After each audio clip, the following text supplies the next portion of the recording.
मानव नेत्र तथा रंग बिरंगा संसार। उससे पहले आज का हम लोग लकी को देखते हैं। आज का लकी क्या होगा कि रातें भी अच्छी होगी, कि रातें भी अच्छी होगी और मंजर भी अच्छा होगा। रातें भी अच्छी होगी और मंजर भी अच्छा होगा। आगे बढ़ने की हिम्मत तो कर, सब कुछ अच्छा होगा। आगे बढ़ने की हिम्मत तो कर, सब कुछ अच्छा होगा।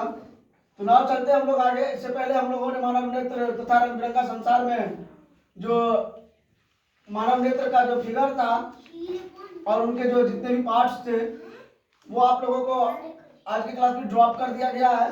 उससे अगला पॉइंट लिया गया है जो आपका पावर ऑफ एकोमोडेशन, जो समंजन क्षमता होती है। लेंस की फोकस दूरी को बदलकर दूर या निकट की वस्तु की साफ साफ देखने की क्षमता। दूर या निकट की वस्तु, चाहे यह इतना दूरी पर हो चाहे इतना दूरी पर हो, मतलब आंखों के करीब हो आंखों के दूर हो, तो दोनों को देखने की क्षमता जो होती है तो वो आपको पावर ऑफ एकोमोडेशन कहलाती है। तो अब देखिए कि किसी भी वस्तु को स्पष्ट देखने की न्यूनतम दूरी होती है 25 सेंटीमीटर। 25 सेंटीमीटर। अब आते हैं हम लोग दृष्टि दोष। दृष्टि दोष क्या होता है? देखने की क्षमता का कमी होना, दूर की वस्तु को देखना, दूर की वस्तु को देखने में परेशानी होना, निकट की वस्तु को देखने में परेशानी होना। इस तरह का ये हम लोगों के आंखों में दृष्टि दोष उत्पन्न होता है। ठीक है, तो हम देखते हैं कि दृष्टि दोष जो है 3 प्रकार के। एक आपको दृष्टि दोष, दूर दृष्टि दोष हो गया, दूसरा आपको निकट दृष्टि दोष हो गया, तीसरा आपको जरा दृष्टि दोष हो गया।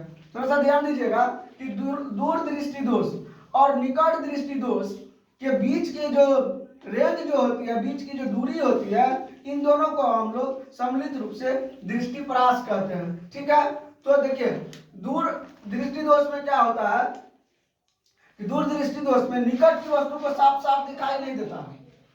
निकट की वस्तु साफ साफ दिखाई नहीं देता है।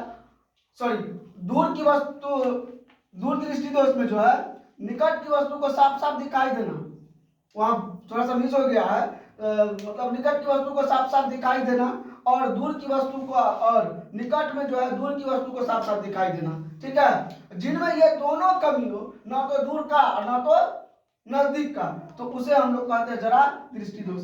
हम लोग जो दूर दृष्टि दोष का निवारण करेंगे उत्तल लेंस या अभिसारी लेंस से। किससे करेंगे? उत्तल लेंस या अभिसारी लेंस से करेंगे। और निकट दृष्टि दोष का जो निवारण होता है, मतलब निकट दृष्टि दोष को खत्म करेंगे अपने आंखों में से, तो वो होता है आपको अभिसारी लेंस या अवतल लेंस के द्वारा, जरा दृष्टि दोष बायफोकल लेंस के द्वारा। तो आपको एग्जाम में, बोर्ड एग्जाम में क्वेश्चन आएंगे कि दूर दृष्टि दोष का निवारण किस लेंस के द्वारा किया जाता है, तो आपको उत्तल या अभिसारी लेंस होगा, या उत्तल को आपको छांट देगा फिर अभिसारी दे देगा। तो आप लोगों को कंफ्यूज नहीं होना है कि अभिसारी कौन है उत्तल कौन है। तो उत्तल या अभिसारी लेंस, उत्तल को ही अभिसारी लेंस भी कहते हैं। फिर उसी प्रकार से क्वेश्चन आ गया आपको कि किस दृष्टि दोष में अपसारी लेंस का उपयोग होता है, तो आपको ऑप्शन में टिक मारना है। निकट दृष्टि दोष में किस दोष में बायफोकल लेंस का उपयोग होता है, तो जरा दृष्टि दोष में। चलिए अब देखते हैं हम लोग वायुमंडलीय अपवर्तन।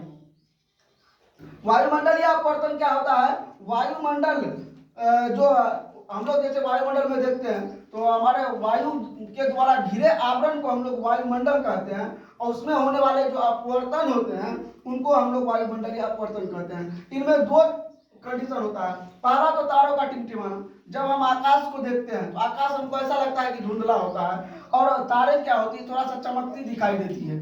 चमकती दिखाई देने के बाद हमको ऐसा प्रतीत होता है कि तारा जो है टिमटिमा रहा है।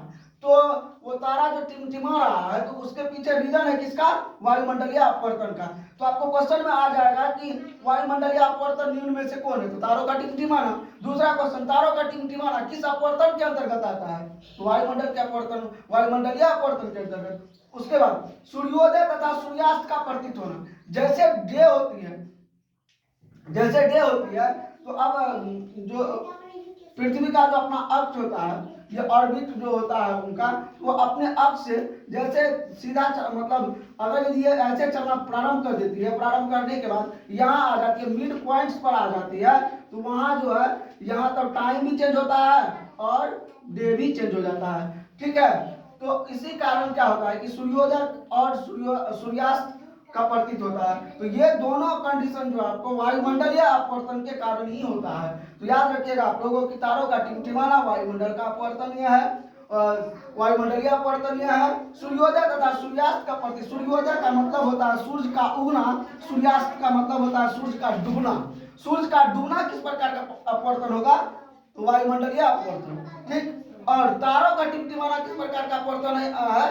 तो वायुमंडलीय अपवर्तन। अब आप लोग बताइएगा कि स्पष्ट देखने की न्यूनतम दूरी 25 सेंटीमीटर। दृष्टि दोष कितने प्रकार की? 3 प्रकार की। दूर दृष्टि दोष, निकट दृष्टि दोष, जरा दृष्टि दोष।